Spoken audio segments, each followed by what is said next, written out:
What is a media list and how do I create one? So a media list is a list of media outlets that you plan on contacting or pitching your story to.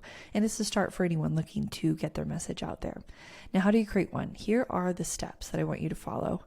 First, identify your target audience. Who do you want to reach out to with your message? Make a list of the types of outlets that your target audience would consume, such as newspapers, blogs, podcasts, TV shows. Next, research potential outlets. Look using Google and social media. You can also look at your competition to find out outlets that fit your target audience and the topics that you have an expertise around. Look for outlets with a good reputation and a track record publishing stories similar to the ones that you want to pitch. You also want to look at top media, local media, new media being podcasting, industry-specific media. The next step is to gather contact information. Now, once you've identified potential outlets, you'll find the names and the contact information for the editors, reporters, and producers, or whatever else they call their journalists who cover your topic. The next step is to organize your list, and you'll likely want to use a spreadsheet or a document to organize your media list, including the name of the outlet, the contact person's name and the title, as well as their email address and any other relevant information. I'll have more on this in the next slide. And this is really important. Keep your list up to date. Media outlets and journalists, they change frequently. So it's important to keep your list fresh and to add new outlets and new contacts as you discover them and remove any that are no longer relevant. Now, a few more things that I want to give you that I like to track in particular, and many of these I don't usually see them on other media contact lists. A lot of them you do.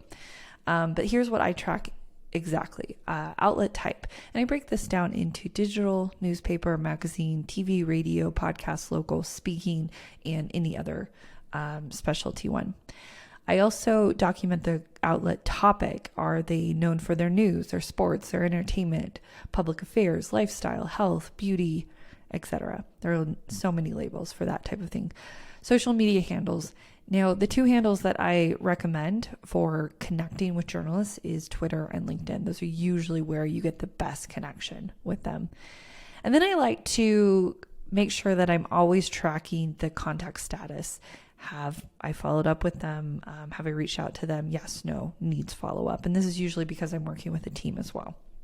The next thing that I like to track in particular is degrees of separation. This is how many degrees of separation do I have between myself and this person? And sometimes you have to guess, but sometimes it's really obvious, especially if you're using something like LinkedIn. You can see, oh, I have someone, I'm literally 1 degree of separation from this person or 5.